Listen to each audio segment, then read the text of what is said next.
I'm the Right. pretty one, you're the pretty one. Well, who's the prettiest? And that's the music business in a nutshell. A bunch of people, a bunch of alphas, a bunch of egos, a bunch of superlatives constantly bumping heads, trying to prove Oof. who is the EST of this group. And that leads to a lot of chaos.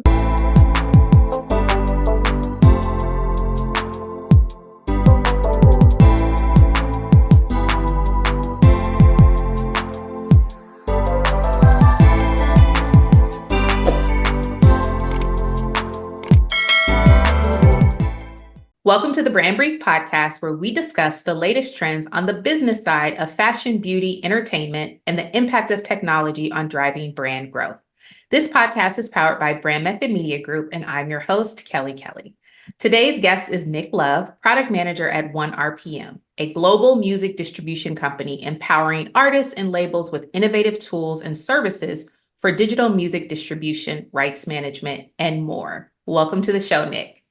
Hey, thank you for having me, Kelly. So you have a long-standing history in entertainment. You've Mhm. done some amazing things, and your experience spans from music to tech, actually, right? Yeah, that's what I like to tell people. Yeah. Let's first start with giving more description to what you do at ONErpm. Okay, gotcha. So I am the product manager of Urban here at OneRPM. So that means I handle the marketing for hip hop, R&B, and gospel here at the company. So all of our artists run through a portal that allows me to run, ads for them in the digital space, come up with marketing ideas, create, from creation to ideation to execution. So this has been April 4th of 2024 will be 2 years of me being here, and it has been a journey. Like, I come from a background of like street marketing and kind of, shaking hands and kissing babies, being out, going to the club, going to the radio stations, just being very, very social. This is very much not that. This has been, adapting to the new Well, world. let's talk about that a little bit because I feel like that helped shape obviously your character. We come from you've been in this industry so long, and back Mhm. then it was grassroots. I mean, you really had to get out there. I want to talk about some of that, what you did in the early days of your career and how it helped shape what you do now. Yeah, for sure. So, I mean, for me, like, I got in the business right at, well, I wouldn't say out of college. I was in college when I got going. When I was younger, when I was in high school, I wanted to sing. I wanted to be an artist. I wanted to rap. I wanted to sing. I just thought that was the way to be in this business. I was introduced to marketing around 1999, year 2000. Me and some guys from high school, we had a little group that we were doing some music with. And we got to a guy that we paid to do some consulting for us. And he was like, hey, and apologies for all these bings and That's bells all going on. right. But, we paid a guy to consult us, and we gave him $1,000. And he was like, all right, cool. Well, who's going to handle the PR? And who's going to handle the marketing? And who's going to handle this? And we all looked at each other like, I don't know. We just thought we made music and we'd be famous. I don't, we never considered all of that. So this guy, Jason McPhee, who's one of my mentors, he actually literally just went around the room and said, all right, you do this, you do that, you do this. And he came to me and told me to do marketing. And I was like, okay, had no idea what I was getting into. And he showed me the ropes a little bit, and I just took it from there and I never looked back. But at that time, this is pre, social media. This is pre Instagram, Twitter. This is like pre MySpace. MySpace might have been around, I think. I don't remember. But it was just those early days of where, like you said, we had to literally go outside, make friends, and make a fan a day. I had to go to the radio station and meet someone, have a meeting, do all of that, which is, like you said, has shaped who I am today, because now I kind of have the best of both worlds, right? I know how to do it the analog way and the digital way. I know how to go outside and make some friends, but also am savvy enough to get on social media and network and do the thing. So, good grief, boy, people love me today. It's So, important. apparently, who knew? But yeah, it's like I said, it's been a steep learning curve for me on the digital side, because, like I said, I'm just a social person. I want to be out and about. I want to kind of, I like moving around.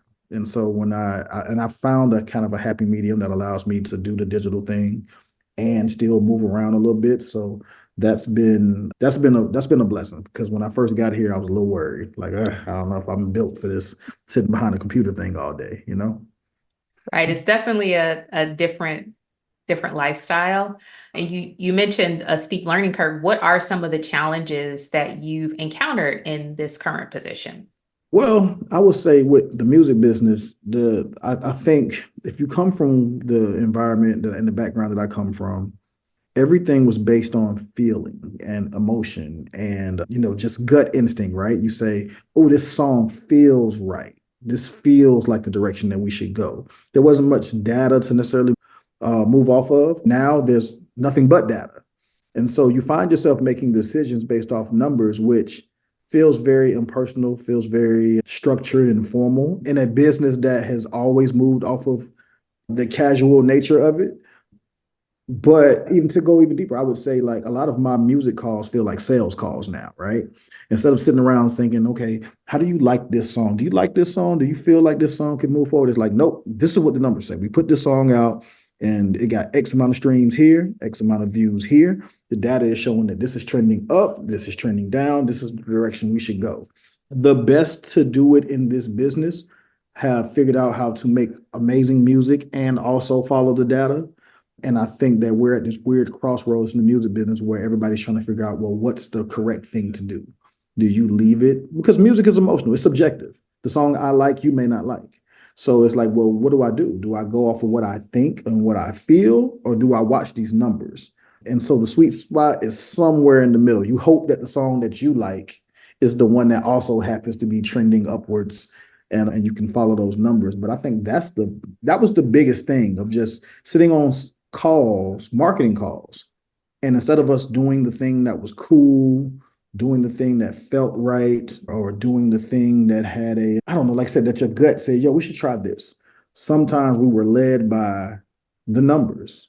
And that was tough early on. But I will say, like I said, once we found that sweet spot, it's been off to the races ever since then. This company is amazing. And the people that we have a cool balance of tech people and music people now.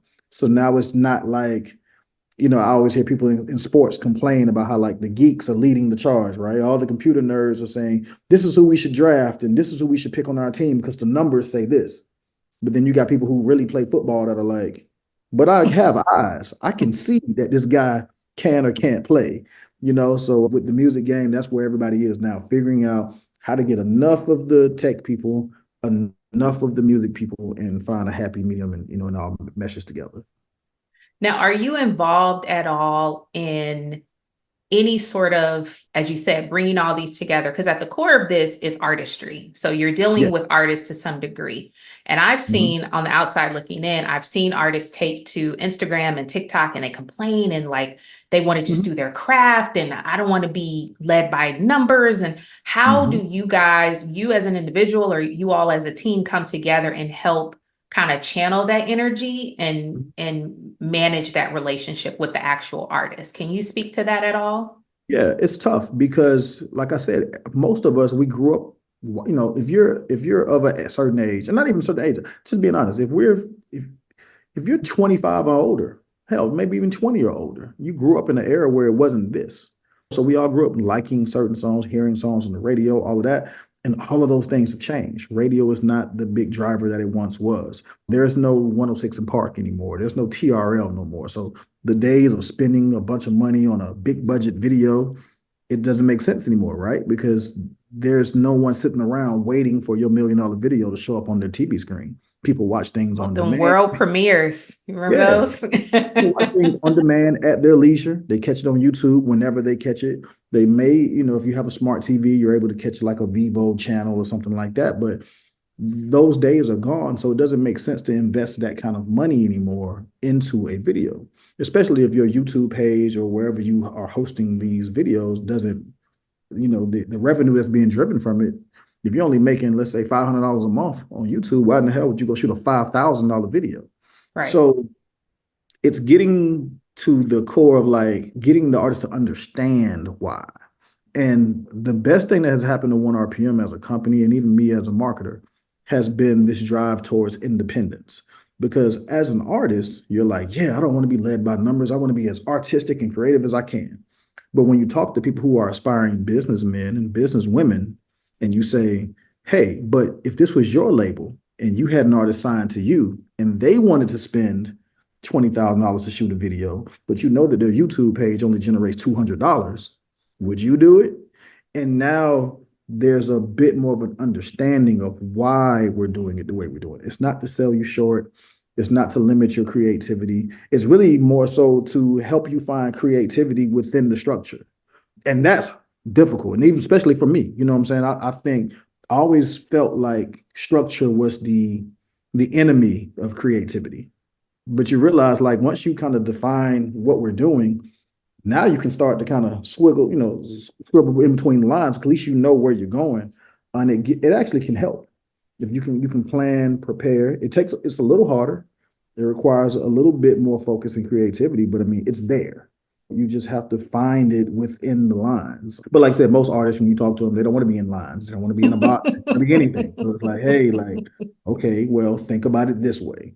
But like I said, it's just a lot of worlds colliding. I said the best thing about it is everybody is heading down this road of entrepreneurship and running businesses and owning businesses. So they understand it from that standpoint. They never understand it from an artistic standpoint.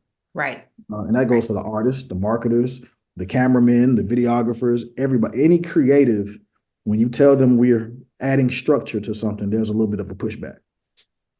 Yeah, that's really interesting. In my line of work, I find that positioning it from a different perspective when it comes to when we're working with clients and they have this idea of what social media can do for them and how fast they think it should be working. And then we have to tell them, put on your regular non-business owner hat. Are you clicking and buying the first time you see something? And they're like, oh, well, no. And it's like, well, neither is your customer. It takes a process. It takes showing them several times. They're like, oh, we ran an ad, started yesterday. We should be getting sales. And it's like, do you buy on the first click? Well, no. Right. Yeah, they don't either. Right. So that makes sense. Yeah, so why would you expect anyone else to do so?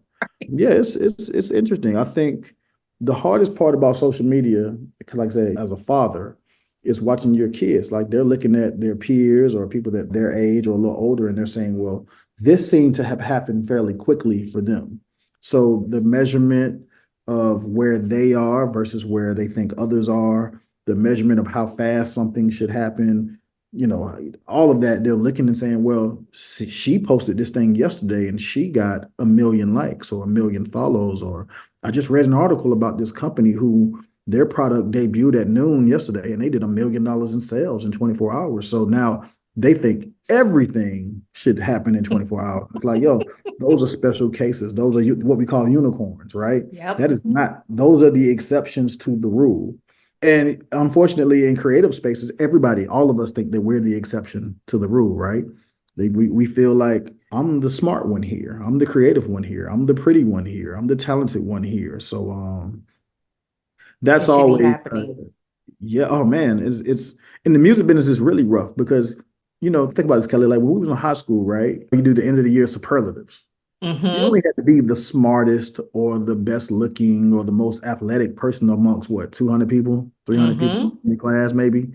But in the music business, think about this. The music business is full of people who were the superlatives in their high school. And then you stuck them all in a room. And you said, wait, hold on, I'm the prettiest. And it's like, no, I'm the prettiest. No, I was the prettiest in DeKalb County and at Stevenson High School and at Redan High School and at Stone Mountain High School. So now you're sticking these people here together and they're all saying, wait, hold on. Well, if I'm the pretty one, you're the pretty one, well, who's the prettiest? And that's the music business in a nutshell. A bunch of people, a bunch of alphas, a bunch of egos, a bunch of superlatives constantly bumping heads, trying to prove who is the EST of this group. And that leads to a lot of chaos often. That sounds intense. Yeah, it's a lot. It's a lot. So as we're, obviously across the board, regardless of industry, the evolution of digital and streaming services is moving at lightning speed. How does ONErpm stay innovative and adapt its products to remain competitive in the market? The biggest thing that ONErpm has going for it is transparency, and for better or for worse, especially on my end, right? So we show everyone everything. I think that's an incredible tool to use when you're dealing with the music business because, so often the rumors of the music business are that people ain't making no money and these labels be stealing people's money and they take this and they sign you to these bad deals. And then especially now with so much data floating around, Meek Mill, he's a great case. Meek Mill recently, I would say within the last year or so, he's been on social media pretty vocal about how he's never seen a royalty check. He has no idea how much money he actually generated. He sold albums because he got plaques.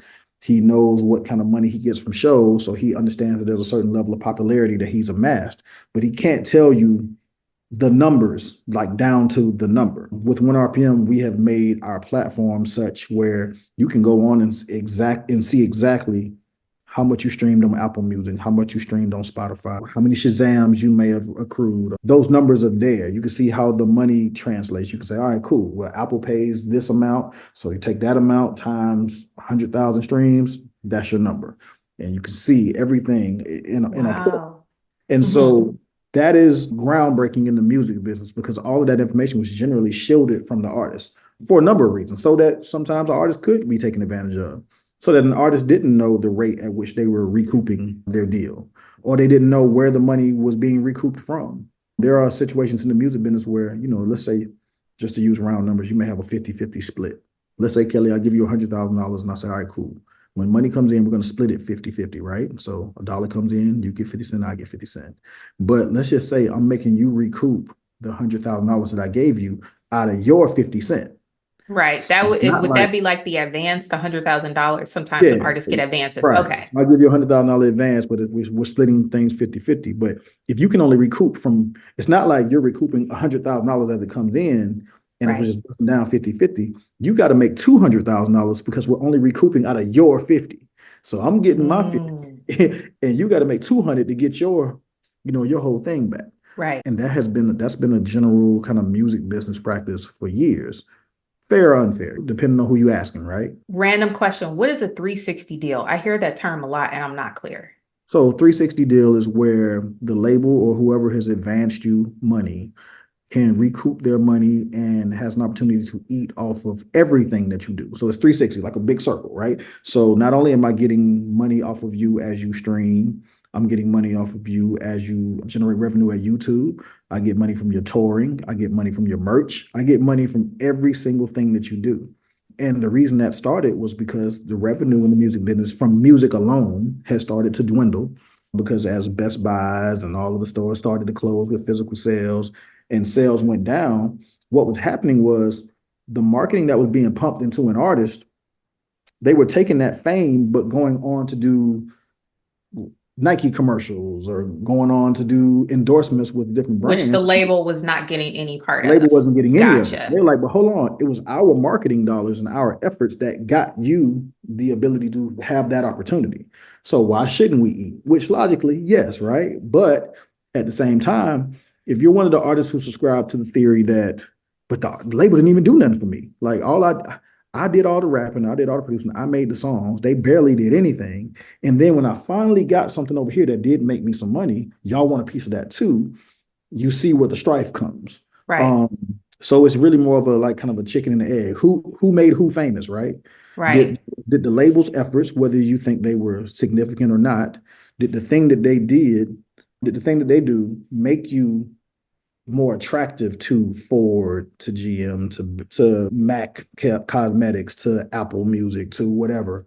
Like, or did you do that on your own because you're so talented? And so that's Right.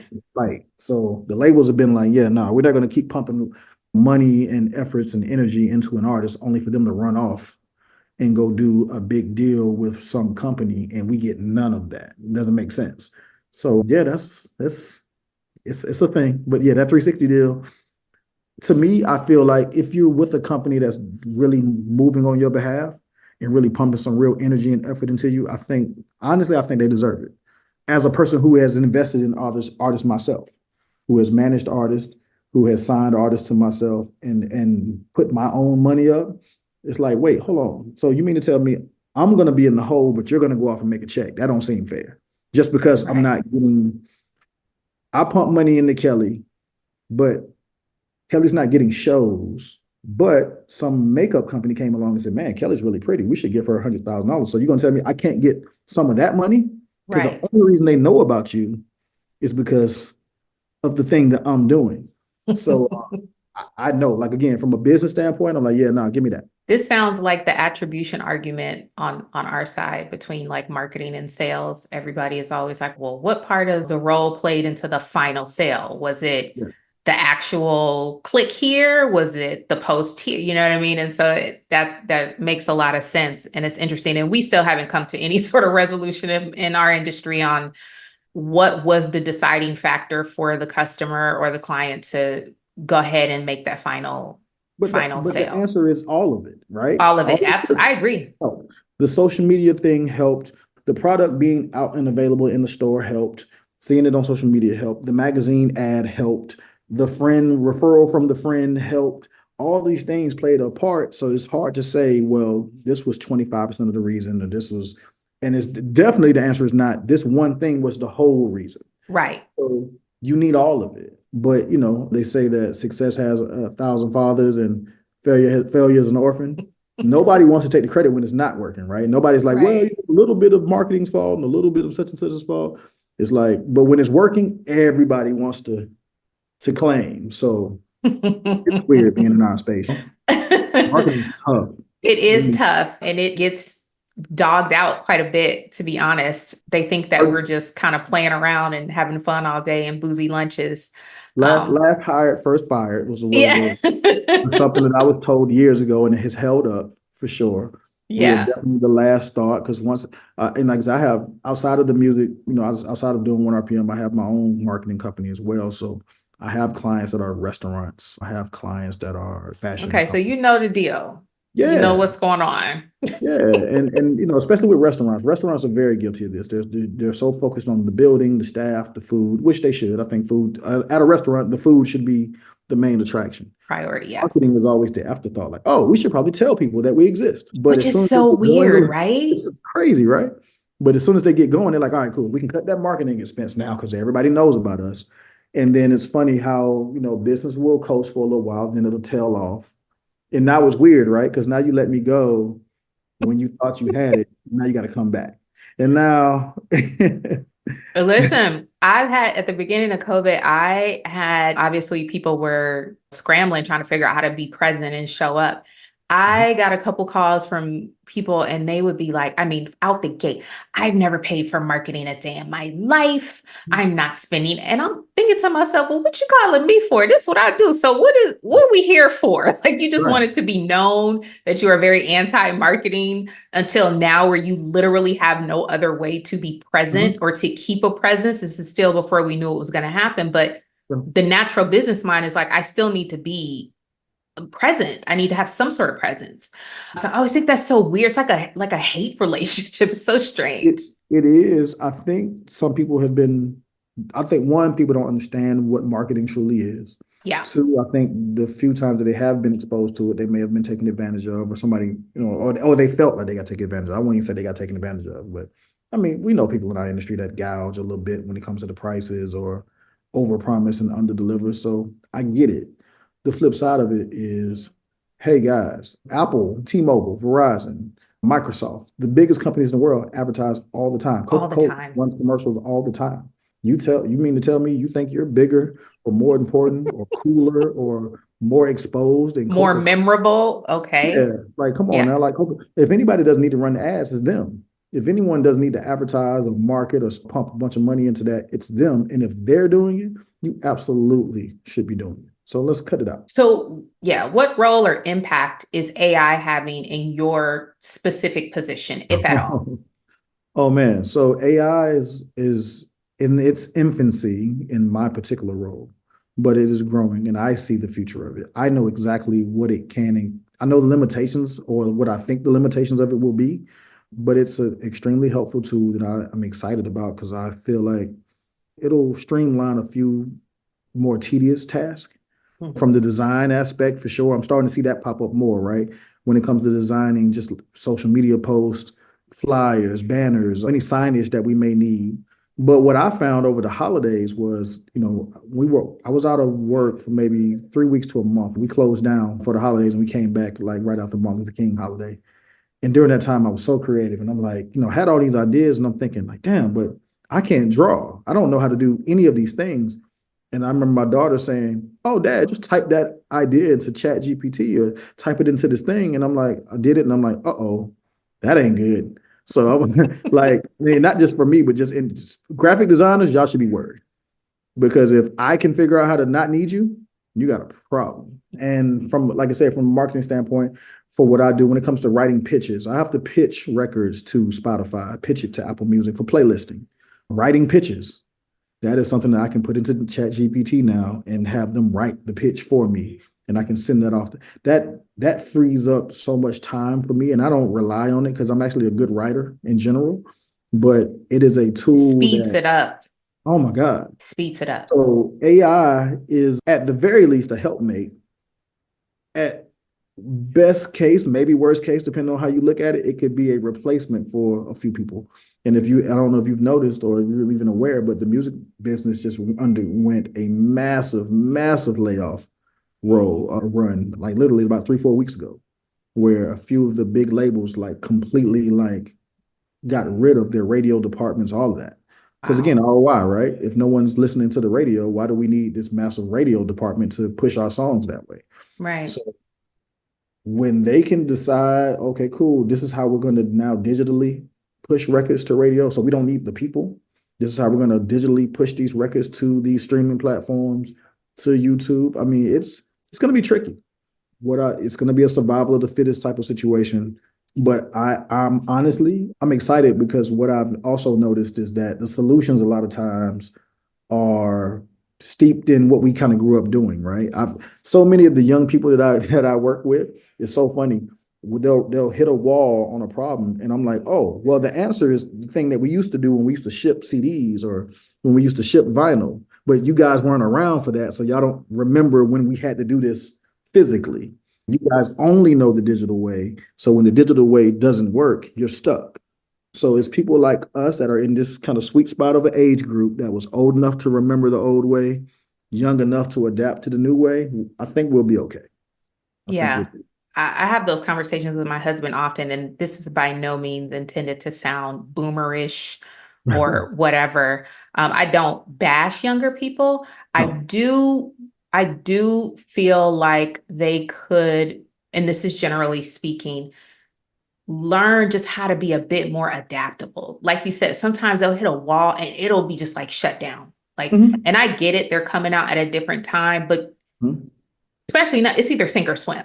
So, Yeah. start getting maybe creative, trying some things. If it doesn't work out, try something else. But a lot of what I have seen is like, oh, well, there's just no hope for X, Y, and Z. And it's like, there's got to be hope. You still here. So you can be mad about it and bitch about it and cry about it. That's fine. But you still have to do, like, you have to try and you have to act.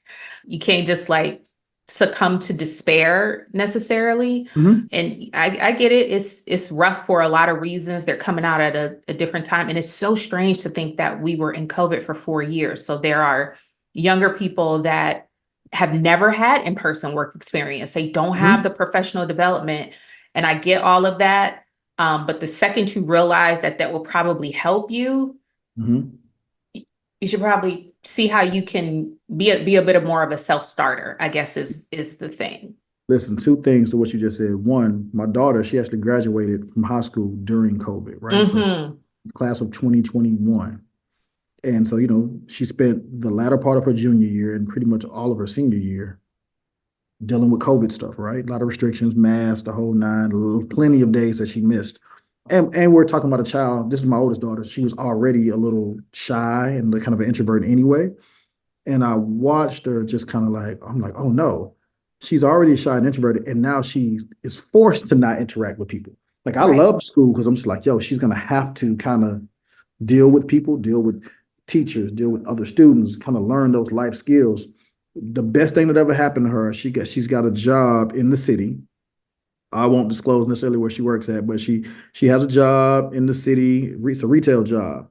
I love that job, and I thank God for that job every day. She's now forced to deal with people, and because it's in the city, she's not dealing with like the kids that are just in our neighborhood or in our area. She's dealing with the black people, the white people, the rich people, the poor people, homeless people. She's dealing with hippies. She's dealing with techies. She's dealing with, and it's so great because I'm watching her personality kind of shift and shape and form because she's learning how to interact with various types of people, men, women, old, young. It's amazing. I love it.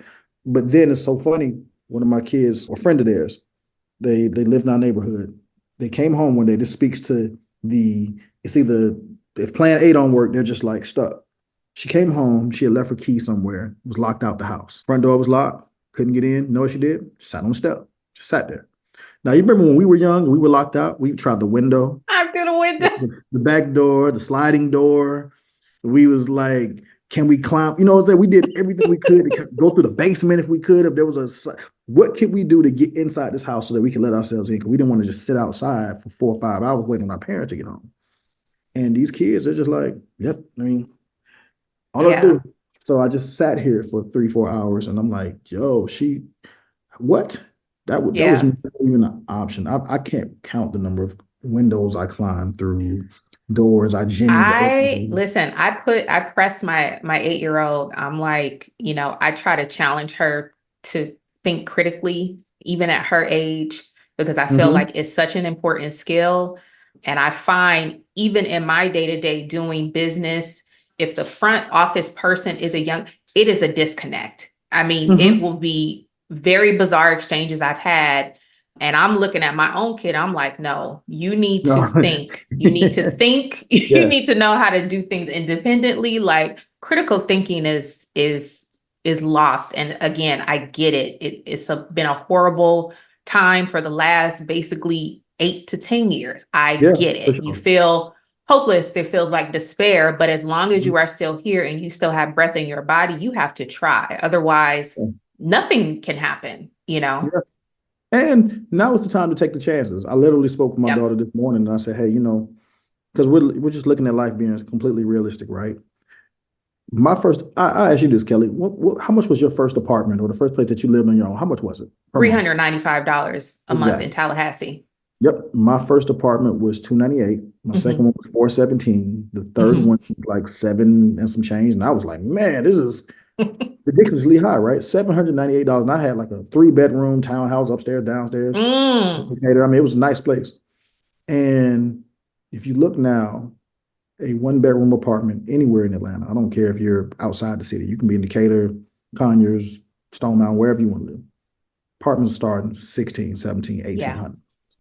A nice one gonna put you at 22, 25, and these kids are not making enough money to to make 2.5, 3 times the rent.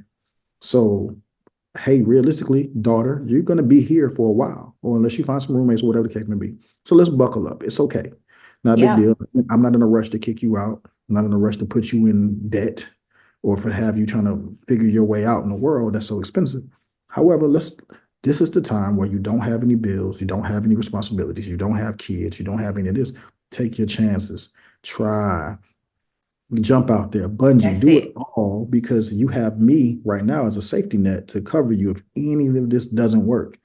If my thing doesn't work, we might be okay, but there's more to lose if my thing doesn't work because I have to take care of you guys, but you don't have anybody to take care of. So if you go out there and you make a gamble or you take a risk and you fall completely on your face, you can always just go back to your room. Right. And now I'm big on like just preaching that. Take those chances, take those risks now, make the mistakes now because you won't always have that window. Yeah. And it's okay. It's okay for what you thought was going to work out doesn't work out. It's very bizarre to watch the like critical thinking just kind of fly out the window. It's a little strange. Definitely is. Definitely. Before we wrap, I would like to ask what excites you most about the future of product management, particularly in the context of the music industry, and how do you envision ONErpm leading in this space? Man, okay, so I hate to be company guy, right? But I really see ONErpm is growing. The cool thing is we're in the cool city, right? We're in Atlanta. So Atlanta is the hub for hip hop music. So, I mean, we're going to get a little bit more of the talent, a little bit more of the creatives because we're here in the middle of it, right? So from a company standpoint, I see the growth. We have signed in the 2 years that I've been here, we have gone from being okay, where do you work again? To like, okay, I think I heard of it, or I might have came across it maybe somewhere, to like, oh yeah, you're at ONErpm. Like that's a thing now, right? So from a notoriety standpoint, from an awareness standpoint, we are one of the major players in this thing, in large part to this particular office, the office that I'm here in as we speak. The guy who brought me in, Orlando McGee, one of the storied A&Rs in this city, who works with Organized Noise and Justice League and some of the, like some of the names that we all grew up loving. He's the head of the office, and he's done a phenomenal job of helping this office grow, which has made the company grow. So I see ONErpm becoming, or maintaining its space and growing and becoming like the go-to in the distro space. As a product manager, the thing that excites me is being able to take the technology, the know-how, the savvy that we've picked up from years of experience, but also just from watching other genres, other cities, just kind of come and go or just grow and thrive, right? So there are things that I've learned in hip hop that will serve me well when it comes to like R&B, or I'll tell you a genre that I'm really excited about, Southern Soul. So are you familiar with Southern Soul, Kelly? No, what is that? Southern Soul, okay, it's like a mixture of like blues and R&B. You know those guys like Oh. Going Home to Be with My Side Piece, those type of I Be Stroking, them type records. Okay, Yeah. that style is becoming, well, I won't say it's becoming popular. It's extremely popular in like more rural areas, right? So your Alabamas, your Mississippis, your Louisianas, your South Carolinas, like that music is huge. There's an artist by Mm. King George. We've signed this guy TK Soul. We have P2K. We have Ronnie Bell. We have a lot of those type of artists. And when you see their streaming numbers, you're like, yo, what? Wait, hold on a second. So The all of those numbers. stupid shuffles, wobbles, cha-cha slide, all of that kind of falls in that genre. And they have traditionally been, like I said, more of a rural backyard type of vibe when it comes to their fans as well as their awareness. But for me, it's like, you know what y'all are missing? Y'all don't have the plethora of platforms that hip hop has. Y'all don't have the city girls like tapped into this type of music. So the minute that the Love and Hip Hop girls, the Real Housewife type girls, the minute that like the Aries, the Jada Waiters, like all of these like popular like girlfriends of the rappers that have Hmm. become influencers and socialites, when those girls tap into that music's gonna shoot off. Right. Because it's gonna feel new to a lot of the city. I call the city us, the city slickers. We don't really do a lot of Southern Soul in Atlanta, in Miami, in Chicago, in New York, and when that. But like you go outside of Atlanta to Augusta, you go to Yeah, it's Columbus, you go big. to. It's huge. So once Atlanta picks it up, it's gone. Mm. So it's taking those things that we've learned in other genres or just watching what, like, I'll tell you, perfect example. Next week, Beyonce drops her album, Yep. the 29th, which is, like she said, it's not a country album, it's a Beyonce album. But even just the hint of her leaning in that country direction is a prime opportunity for the Southern Soul genre to say, hey, what about us over here? It's that type of stuff. Those are the things I'm most excited about, of being able to take what we know from somewhere else and apply it to a new space that hasn't had it. And you would think in 2024, there's nothing new under the sun. That is the new thing under the sun. So I'm super like amped about that.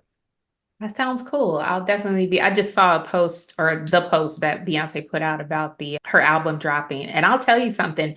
Here's the thing. I am not as tapped into music as I used to be, just Right. life be lifing. Life be life. I don't think I have bought an album since Diary of Alicia Keys. So that's just going to give you the year. I bought that Ooh. when it came out. It's been a minute. Do you know last year? Now, let me tell you something. Last year, I heard clips from Beyonce's album so much on TikTok. That Mhm. is what prompted me to go.